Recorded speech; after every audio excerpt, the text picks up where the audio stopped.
The next one we're going to is a gentleman who is also on TikTok, and he goes by the name Mesus. So Jesus with an M. I don't know the origin of that, but he has definitive proof for God, which is what we've all been waiting for. So let's see what he's got for us.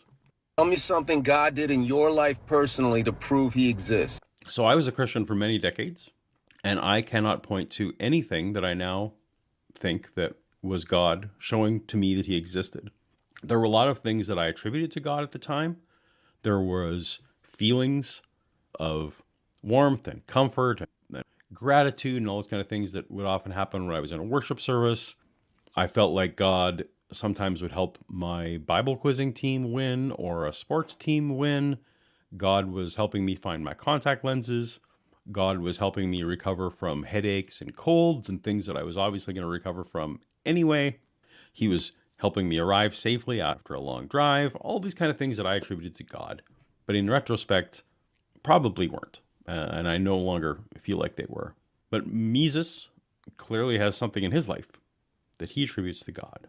18, I kept seeing the number 1134 over and over for months. And I realized... Okay. When he was 18, he saw the number 1134 over and over again for months. If you will allow me to indulge in a little bit of Star Wars talk again, if you were to watch any George Lucas movie, the number 1138 appears in every George Lucas movie. And it also is a thing then that picked up, and other filmmakers have put in 1138 as an homage to George, partially because his first big student film was called THX 1138. So that number, anyway, that's very close to 1138, which I have seen over and over again all my life as well. However, so when Mesus was 18, he saw 1134 over and over again. Now, an interesting thing about 1134, it is one of the lowest 4-digit numbers that exists. In fact, there's only 134 lower 4-digit numbers. 4-digit numbers are often used places in sequential counting.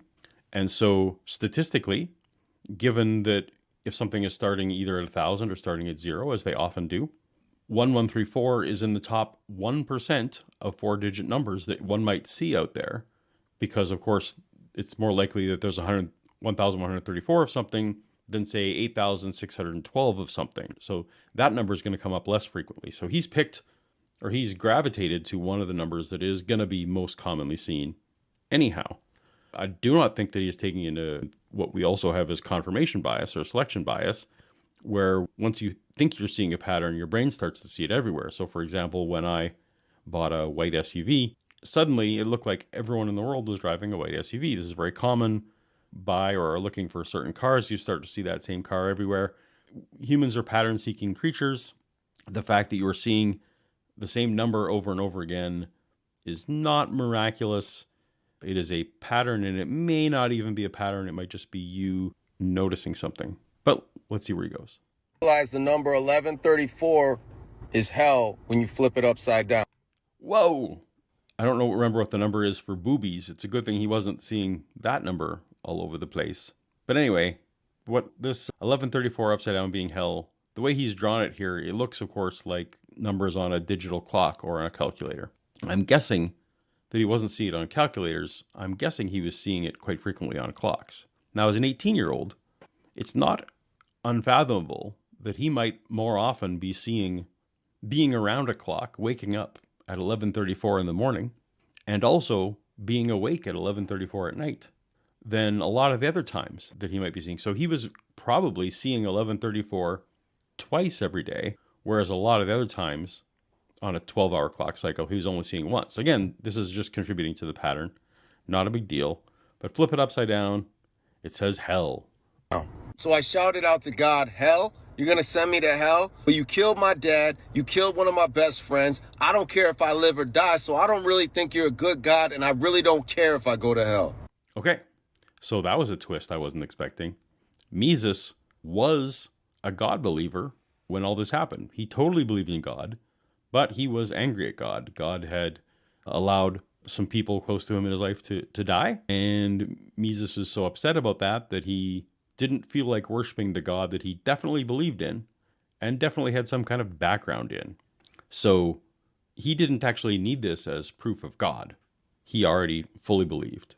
After that, I fell asleep and had a dream that I died and I was standing in a room lit up by torches. And a man walked up to me and looked me right in the eyes and said, "I don't know you." And then he showed An allusion to the times in the Bible where Jesus said something along the lines of, I never knew you, away from you evildoers, which is something that apparently is going to happen to some people who think that they are believers, but Jesus is going to spring it on them that they didn't actually believe all along or believe in the right way.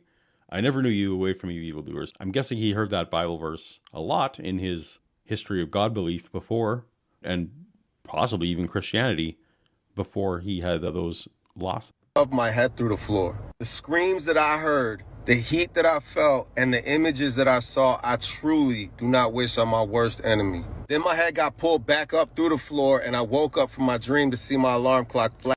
Okay, we'll get back to that. So this was a dream. He acknowledges it. He fell asleep, had a dream, and he woke up. So he already knows this was all a dream.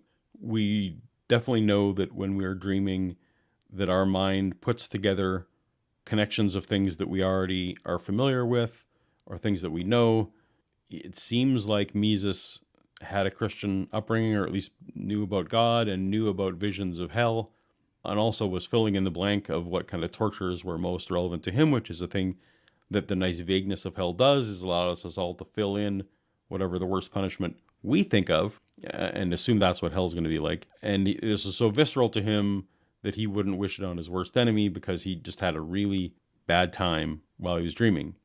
Nothing is unexplainable here because, of course, dreaming of hell is something that anyone can do and that we don't need God for that. Now, the one last coup d'etat here. Flashing 11:34. I'll go ahead and try to tell. All right. So when he woke up, he says his alarm was flashing 11:34. Now, a lot of digital clocks will only flash 12. They won't flash any other number.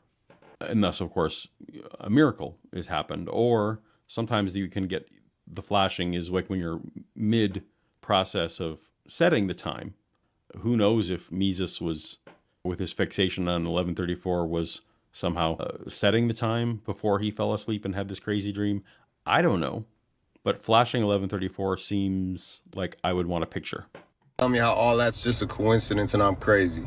Okay, so all that being a coincidence and you being crazy is not the only option. Anytime someone is giving testimony about a miracle, and this sounds like you're trying to pitch this as a miracle, there are two quite likely outcomes. One is that you're lying. Now, I'm not accusing Mr. Mesus of lying, but I do suspect that Mr. Mesus may well be mistaken, which is the second option. Again, was he really seeing 11:34 more than other numbers? Possibly not. Possibly not. Did he actually have 11:34 flashing when he woke up from this dream? I'm not so sure. And of course, he's attributing that dream to God. So I just think he's misattributing a lot of those things. I do not think that has elevated to me this proof for God. And he asked for an explanation. I think there are plenty of explanations in what I just said, and possibly you have more. What are your explanations for Mr. Mesus? Let me know in the comments. And or, how did that make you feel? Again, for that algorithm, leave me your favorite emoji if you don't have your own theory.